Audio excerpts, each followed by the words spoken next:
Welcome to the show, and thank you for listening.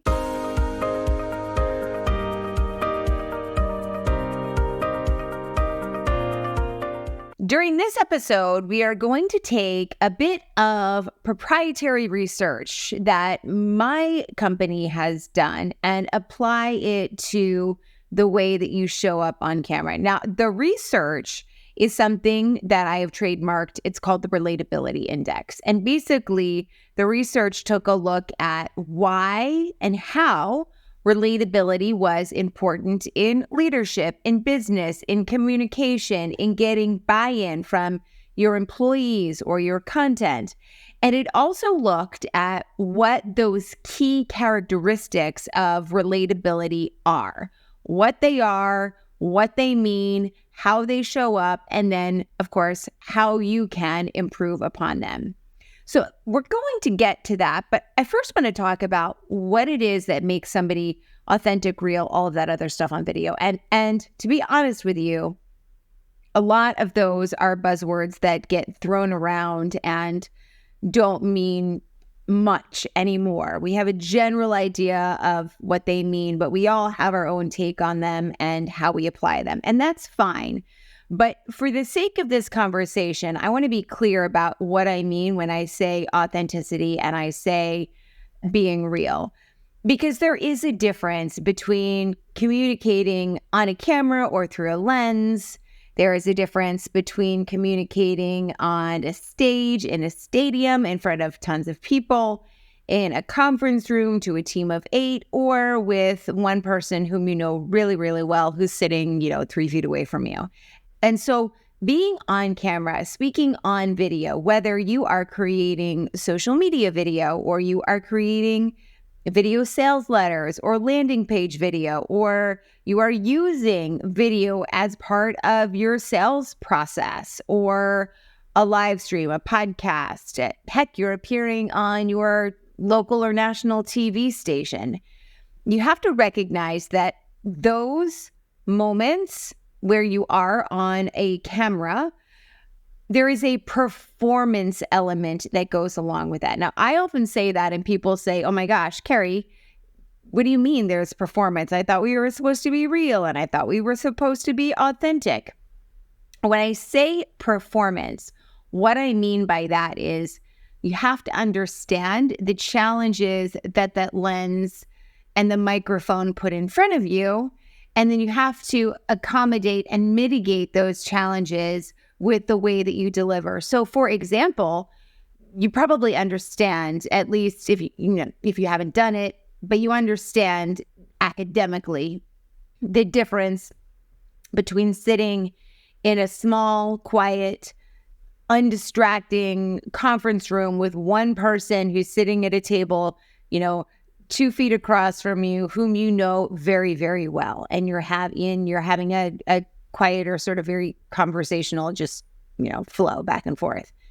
That versus, let's say, standing on a stage in a crowded stadium with, tens of thousands of people around you who don't know you personally, who are distracted and disconnected, who are all busy looking at their cell phones and aren't focused on you. Heck, they may not even know you're on the stage yet. And so the way that you would differ between those two types of conversations, one is very normal and natural. One, you've got to perform in order to be able to grab and then keep your audience's attention. Video is very similar, and you'll hear me say this often, but it does bear repeating. It is scary for people because we want to shut down. We want to get quiet, and there's a number of reasons for that. And I will dive into them, where the origins of this fear come from, in the next episode of this podcast. But being in front of people, whether you're on a stage or on camera, is terrifying for a lot of people. There is a reason most people hate public speaking, and I was one of them. I get it. It is very, very scary. And then you take that element of speaking in public, and it doesn't matter if it's live or recorded or whatever it is, and you add the camera component, which introduces an additional unnatural environment. And it also has the added bonus, if you will, of, oh my gosh, now I can watch it, I can see it. People might be able to comment on it, depending on where it's used, and it'll be out there on the interwebs, long after I am dead and gone from this earth. That adds an additional level of fear and terror to these two components. And so we have a tendency to get small. All I'm saying when I say you have to understand there's a performance is that you have to understand there are challenges, and your delivery, if you are doing talking head video, which is sales video, which is often social media video, which is landing page video, which is live streams, it's panel events, it's all that stuff that is talking head video, your delivery is the thing that has to compel them. Your delivery is the thing that has to engage them, that has to jump through the lens and sort of land on their lap. Now, the delivery and the skills and all of that stuff, that part is where you build the confidence. You learn to do the things, you practice them, and then you begin to grow and you begin to get more confident. And then you don't even really need the confidence because you got it down pat. Now that you have that down pat, you can really begin on focusing on the audience. So that should be part of your strategy the entire time, getting out of your own head and focusing on the audience in front of you, or on the other side of the lens or wherever it is, because, as the saying goes, once you start worrying about what you're doing with your hands, you're screwed. And so that skill stuff and the understanding of it needs to go on autopilot so you really can focus on putting your audience at the forefront. And once you're able to do that, all of those other fears begin to go away.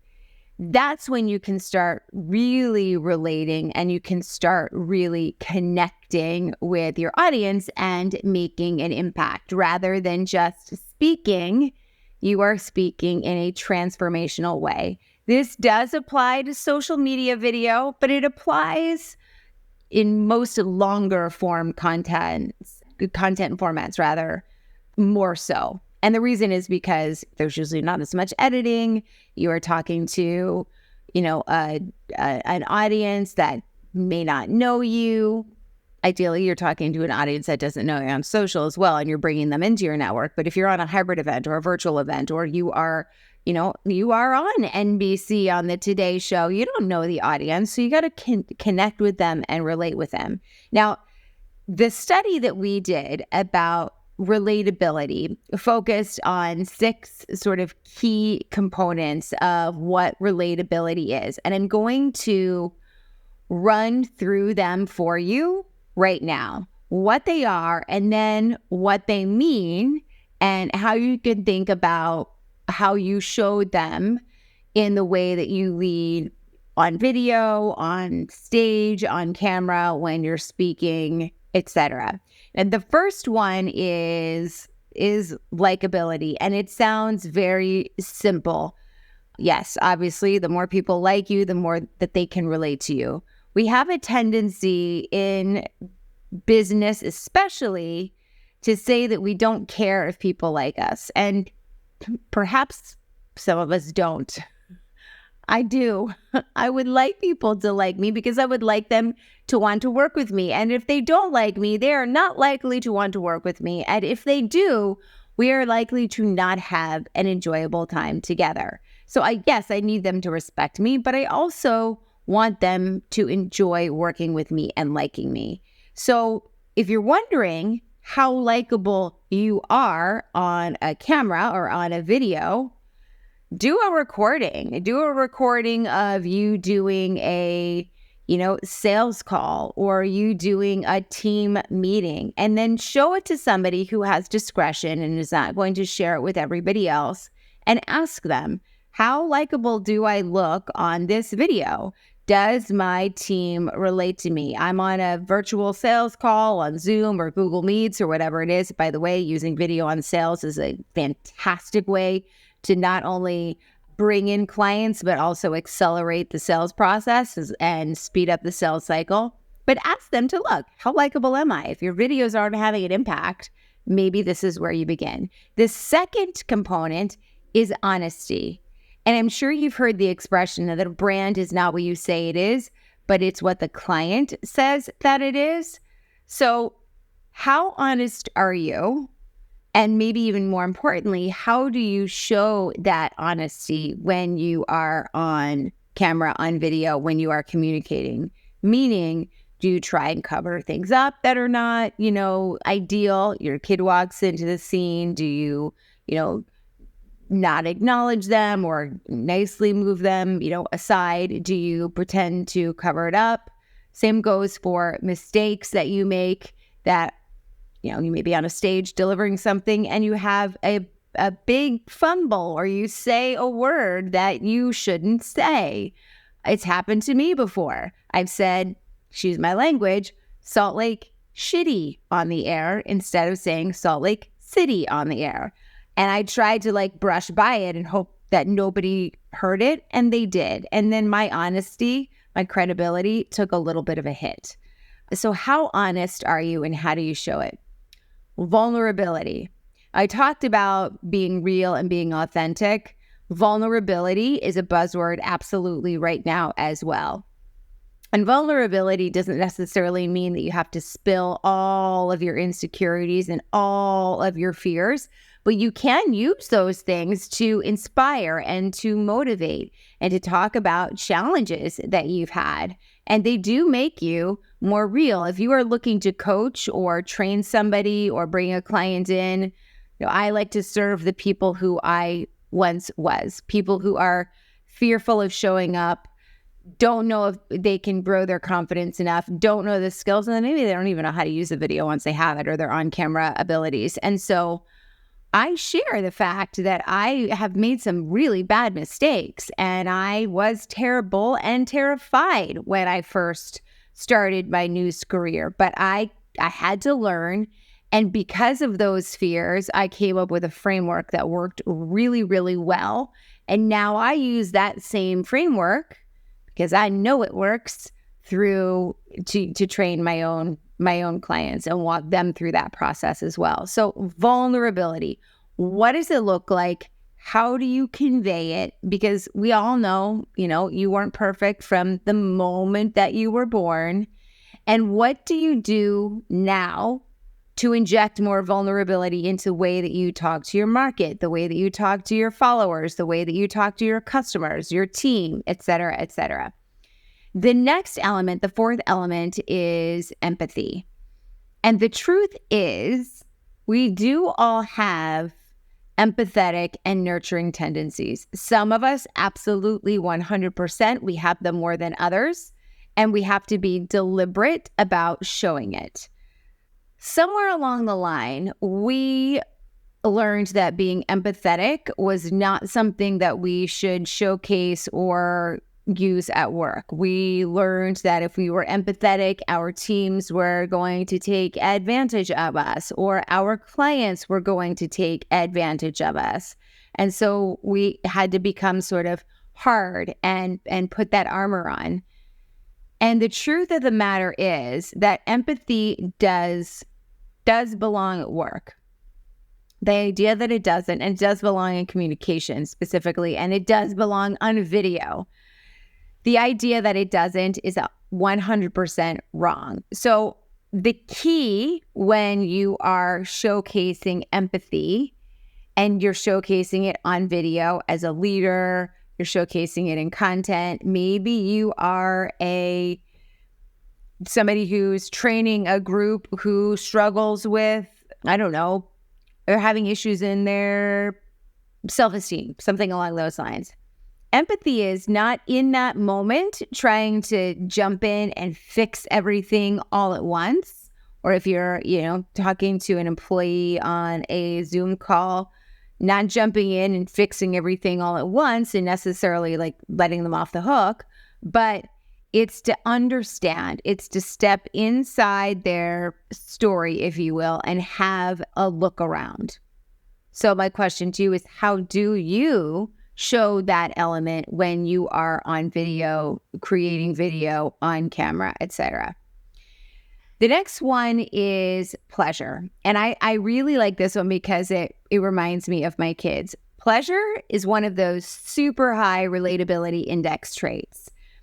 It's very overlooked in sales and marketing. There was a podcast that I did earlier with Chris Bogue, and I'll link it in the show notes, where we talked about the importance of humor in sales and content creation.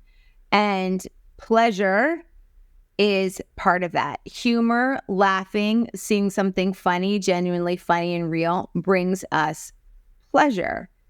Again, often overlooked in sales and marketing, but a huge component and something that can be created and delivered on video as well, regardless, again, whether it's live stream, whether it's recorded, etc.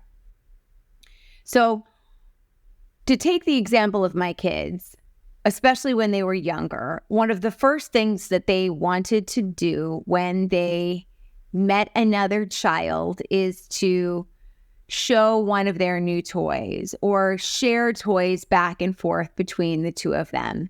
It gave them great pleasure to be able to share toys and see somebody else's toy and have somebody else say, "Oh my gosh, your toy is super cool. I really like that. That's awesome." So sharing what we like to do as adults is pleasurable as well. And what I mean by that sounded a little funky, but stay with me here. What I mean by that is we do that all the time. Oh my gosh, I just made this amazing, stromboli. It's a new recipe. Come over and check it out. Have a bite. Or, oh my gosh, I have these new shoes. They're amazeballs. Come and take a look at them. Do they look good with this dress? Should I wear them tonight? Or we just redecorated the home office. Come take a look at it. I really love the way that it turned. All of those things are pleasure and they are sharing. And it is a great way to connect with someone on the other side of your social media lens, of the camera, et cetera, et cetera. We have a real edge in business if we are able to do this. Now, the last one is pain, which is obviously the opposite of pleasure. We shy away when things go wrong, and understanding or making a simple, genuine acknowledgement of someone's pain can go a very long way in buy-in and in leadership and in communication. So for example, I always say that rather than have a no comment or have a press release written out by a third party when a company is in trouble or which has made a mistake, if you could have the CEO or whomever is in charge of the department, the figurehead, go on a camera and make a genuine acknowledgement of the mistake. Now, I'm not talking about adding to the liability or anything like that, but we understand what happened here was painful for a lot of people or created a lot of problems, and we are genuinely apologetic about that. What comes to mind as I'm talking about this here is what's going on in the airline industry. Pilots are short-staffed, flight attendants are short-staffed, flights are getting canceled, people are being promised vouchers for hotels, they're standing in 3-hour lines at customer service, they're not being turned, they're being turned away. There is a massive debacle. And yet the only thing I have heard on the news is either a statement that's written by a third party, clearly, and it's very whitewashed, or it's the CEO of one of the airlines, and I'm not going to name any of them because my husband is a pilot, but one of the CEOs on the news talking about how they have everything under control. You don't. So acknowledging pain is another way to be relatable and to get buy-in. And by the way, there is a specific CEO I'm talking about. Not only has the CEO lost the buy-in of their employees, this CEO has lost the buy-in of their customers as well. So it is not just those who are internal or external to the company. Those sorts of statements, although they're directed to the consumer, they affect the internal morale and trust and credibility and relatability and pain of the employees as well. So when you think about bringing all of those elements together, you're putting the audience first, you're understanding what you need to say, and those emotional elements are the things that help make you make that connection. They're the things that make you relatable on the Relatability Index. What comes first, though, is getting their attention. Authenticity and realness will always be there, and making mistakes is fine. It doesn't mean that if you go on a long, rambling, bumbling, mistake-laden diatribe on a recorded video that you don't go back and fix it. What it does mean is that you can show up and meet your audience where they are. If your audience is in, construction, you don't show up on camera in a 3-piece suit. You meet them where they are, communication style, in appearance, and what becomes before all of that is the way that you are able to deliver. Because if you can't get their attention first, all that other stuff isn't going to matter because they're not going to listen.